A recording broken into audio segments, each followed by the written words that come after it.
روزے کا کفارہ کیا ہے؟ روزے کا کفارہ یہ ہے کہ بندہ ایک غلام آزاد کرے۔ اگر وہ بندہ غلام نہیں پاتا، غلام نہیں ملتا، تو اب اس بندے کو حکم ہے کہ وہ 2 ماہ کے لگاتار روزے رکھے۔ اگر یہ بھی نہیں کر سکتا تو پھر وہ 60 مسکینوں کو کھانا کھلائے۔ یہ ہو گیا قرآن کا فیصلہ۔ اب آئیے حدیث مبارکہ کی طرف کہ اللہ رب العزت نے اپنے محبوب کو جو اختیارات سے نوازا ہوا ہے، اب ہم ان کی بات کر لیتے ہیں۔ ایک صحابی رسول، انہوں نے روزے کی حالت میں اپنی بیوی کے ساتھ جماع کر لیا۔ اب جب جماع کیا، روزہ ٹوٹ گیا، روزہ فاسد ہو گیا۔ اب اس روزے کی قضا جو ہے، ان کا کفارہ جو ہے، یہ ان پر لازم تھا۔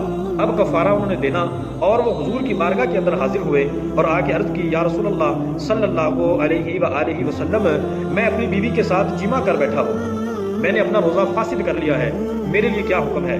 تو نبی کریم رؤوف الرحیم صلی اللہ علیہ وآلہ وسلم نے قرآن کا فیصلہ سناتے ہوئے آپ نے ارشاد فرمایا کہ تم نے اپنا روزہ فاسد کر لیا ہے، اب تم ایک غلام کو آزاد کرو۔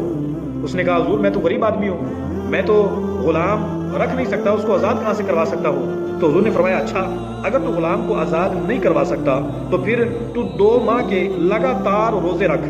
اب ان 2 ماہ کے روزوں کے اندر یہ ساتھ شرط ہے کہ اگر 60 دن میں سے اگر ایک دن بھی کہیں پر بھی مس ہو گیا، مثال کے طور پر اس بندے نے 40 روزے رکھ لیے کفارے کے طور پر، اب 40 کے بعد اس بندے کی طبیعت خراب ہو گئی، اس نے روزہ نہ رکھا، روزہ چھوڑ دیا یا روزے کو فاسد کر دیا، اب اس کو حکم ہوگا کہ وہ دوبارہ از نئے سرے سے وہ دوبارہ 60 روزے رکھنے شروع کر دے۔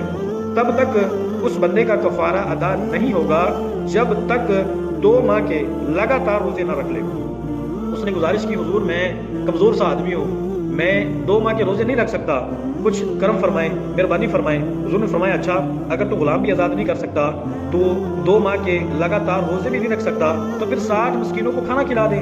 کہا، حضور میں غریب آدمی ہوں، میرے پاس اتنا مال موجود نہیں ہے، میرا اپنا گزر بسر جو ہے وہ بڑی مشکل سے ہوتا ہے، تو میں 60 مسکینوں کو کھانا کیسے کھلا سکتا ہوں؟ تو اتنے میں حضور علیہ السلام کی بارگاہ کے اندر ایک اور صحابی آئے، انہوں نے کھجوروں کا ایک ٹوکرا حضور کی بارگاہ میں پیش کیا اور کہا، حضور یہ آپ کے لیے تحفہ لے کر آیا ہوں، آپ اس کو تناول فرما لیں اور میرے لیے دعا فرما دیں۔ اتنے میں جب حضور نے اس صحابی کی بات کو سنا کہ وہ بندہ غریب ہے، وہ بندہ یہ استطاعت نہیں رکھتا کہ وہ روزے کا مکمل کفارہ دے سکے، کیا کہ وہ بندہ غلام بھی آزاد نہیں کروا سکتا، وہ بندہ 2 ماہ کے لگاتار روزے بھی نہیں رکھ سکتا، وہ بندہ 60 مسکینوں کو کھانا بھی نہیں کھلا سکتا، تو حضور نے ارشاد فرمایا، یہ کھجوروں کا ٹوکرا جو میرے پاس ابھی موجود ہے، یہ لے جاؤ اور جا کر غریبوں کے اندر تقسیم کر دو، تمہارا کفارہ ادا ہو جائے گا۔ تو وہ کہنے لگا، حضور اس وقت مجھے اپنے سوا کوئی بھی غریب نظر نہیں آتا، مجھے تو اپنے آپ کے اندر محتاجی نظر آتی ہے۔ سبحان اللہ، قربان جائیے، اللہ رب العزت نے اپنے محبوب کو کتنی شان عطا فرمائی ہے، اپنے محبوب کے اوپر اللہ رب العزت کا کتنا کرم ہے۔ اب حضور کی بارگاہ میں اس نے جب گزارش کی تو حضور نے فرمایا، تو نے کفارہ تو ادا نہیں کر سکتا، لیکن کفارے کے طور پر یہ کھجوروں کا ٹوکرا لے جا، اس کو تو کھا لے، تیری اہلیہ کھا لے، تیرے بچے کھا لے، اللہ پاک تیرا کفارہ قبول کر لے گا۔